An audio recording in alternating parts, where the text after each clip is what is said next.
Murder trial for Ryan Widmer ends in a hung jury and a mistrial, but the case is far from over tonight. 9 News anchor Brendan Keefe is live at the Warren County Courthouse with new information tonight on what's next for Widmer. Brendan? Carol and Clyde, it has been a long journey and so far a journey without end. But remember, it all began with a newlywed couple, then the wife dying under mysterious circumstances.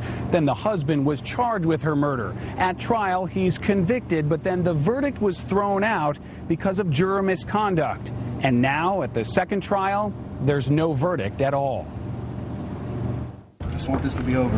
Ryan Widmer walks out of the Warren County Courthouse not in handcuffs, but still shackled by a set of legal circumstances. Not imprisoned, but also not free of the accusation he murdered his wife, Sarah. Disappointed, obviously. It should be found. Thank you. You may resume your deliberations at this time. The day began with the judge sending jurors back to add to their nearly 24 hours of deliberations. It was the second time Ryan Widmer had sat waiting for 12 strangers to decide his fate. But this time the result was not a conviction. The note reads that we have decided that we cannot agree and that further deliberations will not serve a useful purpose. Judge Neil Bronson declared a mistrial, leaving Widmer in legal limbo. At first, disappointment washed over his face, but then came a sense of relief. The second trial did not end with the word guilty. The poor kid he hasn't even grieved yet for his wife. And it's awful. He's worrying about his survival. Ryan's father and stepmother had been hoping for closure, and like everyone else in court, they wonder what's next. We need at least a couple days to even get over the shock of this, and then we'll have to regroup and just wait for the judge. The judge could grant a defense motion to acquit Widmer. If not, the prosecutor could go for a third trial, or the prosecutor could dismiss the murder charge. Still, Widmer could be recharged or retried at any time for years to come. And Sarah Widmer's family could file a wrongful death civil suit against Ryan.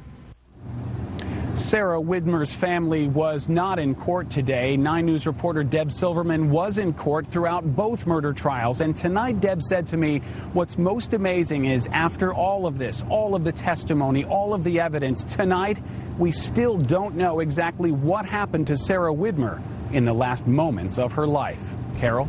All right. Brendan Keefe reporting live for us in Lebanon tonight. Thanks, Brendan.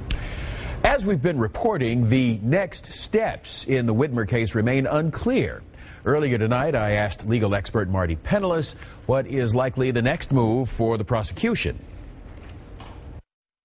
You've got to make a decision. Do you want to retry this case? It's strictly up to the prosecutor at this point, and that prosecutor must decide whether or not it's worth the effort and the expense to the taxpayer of another trial.